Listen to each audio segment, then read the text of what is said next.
Hello plant community, thanks for tuning into this channel. My name is Pam, and today you guys we're going to talk about Hoyas and why I love them so much. So what I have noticed, you guys, in the past, I guess my last two plant faves for the end of the month always consisted of a Hoya or two. And let's just face it, you guys, if you've been watching me for some time, you know that I am a Hoya head. And a lot of you guys have also been commenting and telling me how much y'all like my Hoyas and how beautiful they look. So I just thought this would be a fun and educational video to combine, and we just have a conversation about Hoya and how I take care of them generally. So before we get into the care tips, you guys, I just wanted to first let you know at least 3 reasons why I personally love Hoya. Reason number 1 being is that they're very easy care. Personally, I would recommend this plant to a new plant parent because it's really not a lot of care that you have to really give to the Hoyas for them to thrive, in my personal opinion. 2, they're very easy to propagate. I have not really propagated Hoyas in water per se, but for me, they've been very successful when I use sphagnum moss. And lately, I've been trying to actually propagate in just perlite. I just wanted to see the difference in it, and you know, they root up very quickly in both planting mediums. So yeah. And then 3, of course, they come in, Hoyas come in so many different shapes, textures, sizes, and colors. And I just want to show you a different variety of them to give you an idea of what I mean. Okay, so bear with me. So plant number 1, of course, would be my beautiful Hoya Carry Eye. This plant is absolutely gorgeous. I love the succulent leaves that Hoyas are known to have. Now, not all Hoyas have thick leaves, but at least for the Carry Eye, the leaves are very thick, and I just am in love with the shape of it. Just the fact that they are like perfectly, it's weird how they have perfect heart shapes for each leaf. Is just really amazing. And of course, I am in love with the thick stems, or is that what we call them? Stems of Hoyas as well. And of all Hoyas do not have stems as thick as this, but yeah. So this is just an example number 1. I have another example as far as, I guess for me, like a little bit of texture. And this is my Hoya callistifala. Now, this particular Hoya, you guys, has not been one of the fastest growing ones in my collection. I haven't had it for a year yet. At least I don't think. I really don't know how long I've had it, but I don't think it's been a year, or maybe we are approaching a year.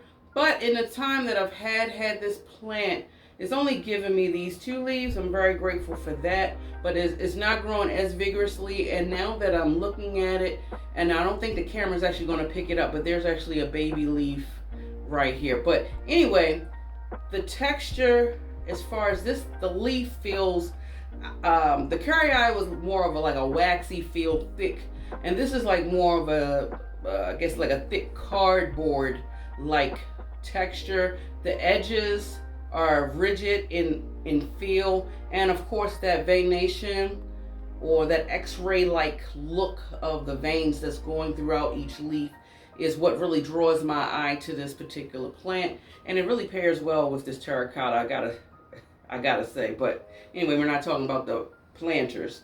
Now another one, let's see, that I want to show you. So we've had the thickness, and we also talked a little bit about the texture. But another thing that I really like about Hoyas is they do have variations of colors, the specklings, different shades of color. And let me show you just 2 examples of that. One example being my beautiful Hoya Eye variegata. First of all, I love the elongated shape of the leaves. As well as the color. It's very creamy. Then you have some areas of the plant where it's particularly hue of pink. And then also too, you have a play on the green. You have a subtle of the dark green along the edge, and then follow up with the back with that mint light green. And of course, you know, these beautiful blooms that I have that hasn't fully opened up yet, but I have one here, and this one is another bloom there. And I actually have this little dainty baby one, you guys, that's kind of like trying to start. So I really love, like I said, the shape and color. One more example to kind of like talk about color. And this is my Hoya Carry Eye, the Eskimo plant, I believe, or I guess silver. But I just love this. I love silver leaves on all plants. So this one just checks all the boxes. I love Hoyas. And look at this long, it's in like a little 2-inch, this may be like a 3-inch planter that I put it in. But when I purchased it, it was just a 2-inch pot. And I mean, it's just beautiful, you guys. And I mean, the leaves, and only the leaves are thick, but they're also small and dainty. So that's one of the best things about Hoyas, because there's so many variations and shapes and sizes of the Hoya. And like I said, they're so easy care. It's like a win-win for everybody. So before I start going into my particular care tips, we will all want to keep in mind there are several different varieties, over at least 200, I can say, varieties of Hoya. They originate in Asia as well as Australia. And here's a fun fact, you guys. Hoyas was actually discovered by a Scottish botanist by the name of Robert Brown, and I believe he discovered this plant in the early 1800s in West Australia, I believe. And he decided to actually name this plant from a fellow botanist as well as a friend, Thomas Hoy. So I thought that was kind of a neat fun fact, and I just wanted to share that with you real quick. So let's just get into the care tips. First tip, of course, being, let's talk about soil.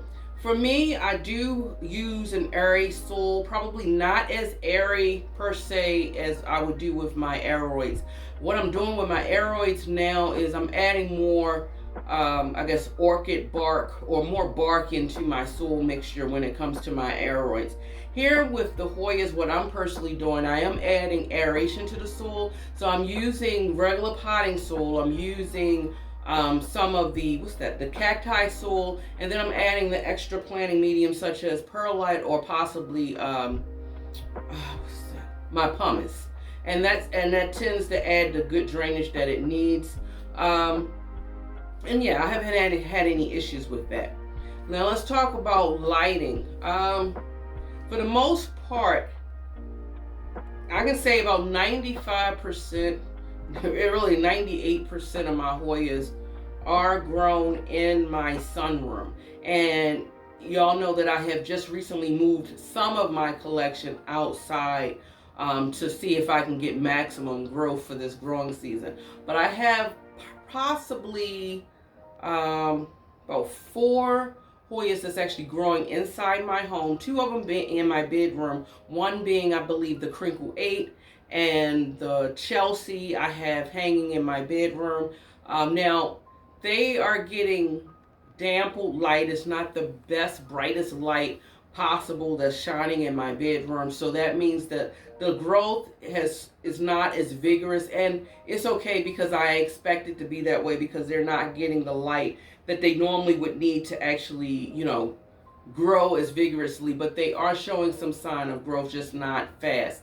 Now I do have, I believe, propagations of the Hoya macrophylla that I have mounted on a wall in my dining room. And that one is doing fine. Believe it or not, it's getting the most light it's receiving is probably from my Sansi light. It's several feet away from the window that I have in my dining room area, so it's not getting that bright light. But in midst, last year I had it hanging, and in the midst of that, it still flowered for me, which was great. So I'm guessing it's loving the lighting situation that it does have. And then I have, I believe, my Croyana Black is one that I actually have on the windowsill in my kitchen. So I don't have that many Hoyas inside because I do know, I feel like that they need light. Now, the good part about Hoyas, you guys, has been my personal experience that they can pretty much adapt to the levels of light that you give them. I just strongly recommend not to put your Hoyas in a low light situation. So please don't put your Hoyas in any corner where it's really not getting any light at all, where it's very dark. And if you are, please use some kind of form of supplemental lighting, because I do not think that your Hoya will thrive, let alone even survive in a low light setting. At least that's just been my experience. So medium light to bright indirect light is the way to go with Hoyas. And I say medium light because this plant, and I'm gonna bring it back up, my Hoya Carry Eye, I actually had sitting on one of my stands in here, and it was like pushed right up against the window. And even though it was growing fast, but it grew fast with I guess a risk, so to speak. The leaves started turning very bleached, chlorotic, so to speak, and I really didn't like the aesthetic of that personally. So I moved it, and I actually have it sitting now, sitting like on the floor below my the window in here. So it's getting like that, I guess, that medium indirect light. And ever since I did that, I noticed that the color has come back, and it's nice and like dark in color, like I like it. And let me show you like the color on here. I don't know, for me, to each his own is what I say, but for me, with certain Hoyas, I just didn't like that bleach look. It gave the plant to me like a sick, stressed out look, and I don't want my plants to look that stressed out. Of course, you know, Hoyas, we try to stress them out to get the beautiful sun hues and things like that, but I want to maintain some form of the integrity of the plant, if that makes any sense. I don't know. That's just my viewpoint on it. That's just me. So yeah, let's talk about watering. Now, in the beginning of my plant journey with my Hoyas, in regards to watering, you guys, I used to say, let the soil completely dry out, and then wait a few days afterwards before you actually water it. That was my method of thinking in the beginning. Now, as I'm starting to actually observe my plant behavior, I'm tweaking it a little bit. So I'm still letting the soil completely dry out. There's just no way around it, but I'm not letting it go days or days beyond. I'm trying my best not to. Believe it or not, it's been in my experience that Hoyas need a little bit more water than what we think. It's kind of like almost like the mindset that I initially had with my, what is that? My string of hearts. I was not watering it enough because I was letting it completely dry out because it's a succulent type of plant, but I was letting it dry out a little bit too much. And because of that, I was actually hurting the plant. And so now I changed my watering regimen with it, and it kind of like is bringing the plant back. So that's what I kind of like learned with these Hoyas. So I let the plant dry out, but when it dries out completely, I'm giving it a nice, good drink. And we just want to keep in mind, it's not about the amount of water that we're giving them at the time that we're watering that makes a difference. It's how often we are watering the plant that makes a difference. So for me, I definitely make sure when I do water, I do make sure that it is draining through. I give it a very good, deep drink, and I let it, drain through. I do it probably like 2 times and let the water flush itself out, and that tends to be fine. Now, speaking of water, we're going to jump right into pests. Now, knock on, I don't even know if that's wood, you guys, but knock on wood or knock on something, I have not had any issues with pests when it comes to my Hoyas, thank goodness. And I think the main reason why, you guys, honestly, is because when I do water my Hoyas, and a lot of them are, and I'm looking at the Hoyas that I do have left in here, the majority of my Hoyas are like hanging little quick in spaces where I'm able to get them really quickly. And what I do is I'll take them to my sink and I give them water, and I actually take my sprayer in my sink, and when I water them, I actually spray the leaves down. I'm doing that literally, I gotta say, to be honest,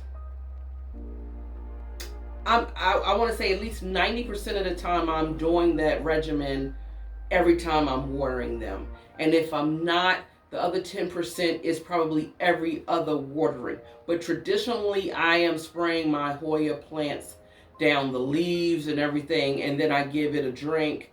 And I do believe that that's the reason why I haven't really experienced any pests. Because to be honest with you, as far as my insecticidal soap and sprays and things that I do use that mainly on my bigger leaf plants, my aeroids, and about my epiphytic plants. I have not used any of that really on any of my Hoyas, believe it or not. And I don't know, just the water method for me, spraying them down, just I don't know, has been working in my favor, and I hope it stays that way. I know that they do have common pests such as mealybugs being mainly one of them, so I try to be mindful of that because, you know, some of the Hoyas have small crevices and cracks and things like that, and I know that a mealybug infestation can really get out of hand very quickly if it's not caught in the beginning stages, and I kind of don't want that to happen. So I try my best. I think I pride myself on staying on top of that part of it. So let's jump into fertilizing. As long as the plants are growing, you guys, I am fertilizing it with a basic fertilizer. I use my Captain Jacks at a quarter of the strength in a gallon of water, and I'm giving it to them. Am I giving it to them every watering? No, I am not. I used to, but then I started thinking about the mechanism or the botany of any plants or just life in general. If you feed, and you're constantly eating, what's going to happen? Just like human beings, we gain weight, and it turns into something unhealthy. And so I was thinking in the same mindset, okay, I can't keep feeding these plants. It's going to wind up hurting them at some point. So I do give some kind of break. So lately, for the past few weeks prior to, let's say in the month of May, I've been giving it nothing but just water. I haven't been fertilizing it. Trying to give my plants a break from when they eat, you know, give them a chance to actually use the nutrients that they already have, and then I'll go back to fertilizing them for some time, and then I'm pretty much like gapping it like that. And sometimes also too, I play it by ear. I let the plants kind of like tell me what they need, and I kind of like just give them what they need. So last thing, let's talk about the blooms. That's like the icing on the cake for everybody that owns a Hoya, right? Let's just face it. We all want the blooms. I don't know. There may be some of you guys who's actually just buying these Hoyas specifically just to experience the blooms. And I can understand that because they are beautiful when it does happen. I'm going to say something, and I don't have no scientific information at all to back it up, but I'm just throwing it out there. I'm jumping out here on a limb just to kind of like get us to think a little bit more in regards to our plant care. I don't know how true this is. This totally could be a guess all the way, but hey, like I said, I'm sharing my thoughts with you guys, and y'all can comment below and let me know what y'all think. What if, in regards to the blooms, what if the blooms are associated with the genetic of the plant? What if? I mean, and I'm only saying that because of, if we think about the aspects of, I guess, what variegations of plants, how we get certain plants and we want that variegation, and certain plants have higher variegation than other plants, even though it's the same genus of plants. What if that's the same scenario? Now, I'm just thinking, I'm just putting it out there. I don't know how true that is or not, because at first we were saying, okay, well, Hoyas will bloom as maturity settles. I don't know how true that is, you guys, and I'm going to show you an example of what I mean by that. Okay, so this right here, pick it up, bear with me, this thing is heavy. I'm going to have to take it out the, okay. it's heavy because I just watered it yesterday. This is I'm going to lift it up so you can see how full it is. This is my beautiful Hoya Crimson Queen. Look how full it is. I have it on this makeshift trellis, as you can see, and it is just filling it up wildly, and I'm not mad at it at all. This is one of my favorite plants. This is one of my oldest Hoyas. I've had this Hoya, I actually brought this Hoya, I think, when I bought this house. And dang, time goes by fast, you guys. It's almost going on 3 years now, and that I had this plant. Brought it from Home Depot. I think it was $16.98 at the time. And one of my oldest Hoyas. I have, this one is my oldest, and then I have also a Hoya pubicalis, the regular one. This plant has not bloomed for me not one time. But as you can see how well it's growing, and how vigorously it's growing, that I believe, just from looking at this plant, that I'm doing a pretty good job of maintaining the care and giving the plant what it needs. But for some reason, you guys, this plant has not bloomed for me at all. And I have other Crimson Princesses, the ones that I actually have hanging on my front porch, but they were also hanging in here as well, and both of them, they were blooming for me like left and right, and I didn't have them nowhere near as long. And I want to also show you something else. This is the Hoya Carry, the black. I have not had this plant that long. It has not been a year since I had this plant, you guys, and when I brought it, it was in a 2-inch planter. I just recently put it up in here, and I had propagated it a little bit, and so that's where this part is coming from. These are the propagations I put in here. My goal is to try to make this full and, you know, make a fuller plant. But I didn't spotlight this plant just to talk about that. I'm talking about, look at that. You see that? This is about to bloom. I have not had this plant for a year, and believe it or not, this has bloomed, but before that, you guys, this plant has literally bloomed at least 3 times already since I've had it. Now, this could be another thought too, unless the cutting or the part of this plant that I received was from an already established mature plant, that could also be a reason as to why it's blooming. But I had to think about it. Okay, like sometimes we don't get mature plants that's in them smaller specimens that's at a more affordable price. I don't know. Could it be? So I look at this, and then I looked at my oldest plants, or some of my other oldest plants that have not bloomed for me, but yet some plants that I've gotten later on that have it. It makes me wonder, is it a genetic thing? I don't know, you guys. Comment below, tell me your thoughts. It's just food for thought right there. But as far as blooms, another thing that I want to share with you, there's no scientific backing in regards to this. I don't know if that's the reason why my Hoyas are blooming. I have noticed this growing season, or at least this year, is probably the first year where I've had multiple Hoyas blooming at the same time. I'm not mad at it at all. I don't know if I can contribute it to this. I have been using this. This is Miracle Grow Orchid Plant Food Mist. I want to say last growing season, I watched a YouTuber, honestly can't remember who it was, but who said that they use this on their Hoyas, or they heard that using this on their Hoyas will help promote the blooms. I was like, okay, what do you have to lose? Let me go ahead and try it. And so all the Hoyas that I had last year during growing season, I sprayed them, and I didn't get a bloom at all, you know. So, but I still kept in the mindset of spraying them. So this growing season, I sprayed literally every last Hoya that I have with this. Is that the reason why the majority of them are blooming now? Possibly, could be. So, you know, take the information I'm giving you in regards to this in regards to this as a grain of salt, you guys. You can try it for yourself and see if it works. I figure you don't have anything to lose.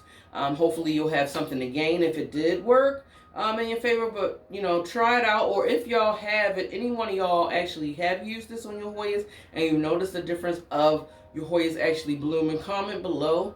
Let's just start a conversation with this alone because I really don't know. But, you know, because they are blooming and I don't know, I've been just using it.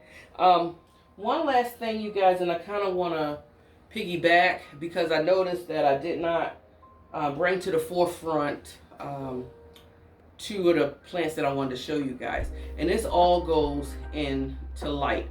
Now, I showed y'all the side as far as my Hoya Carry Eye earlier about how I took it away from the window because I didn't want it to be so bleached and colored looking. It was just like not aesthetically pleasing to me. But now I have like two plants I wanted to show you where I'm actually having them outside and I'm loving the way that they look because they're giving me that sun stress look that we are all, you know, looking for. And one being, of course, and I've already showed this to you before, but this is my Hoya Sunrise.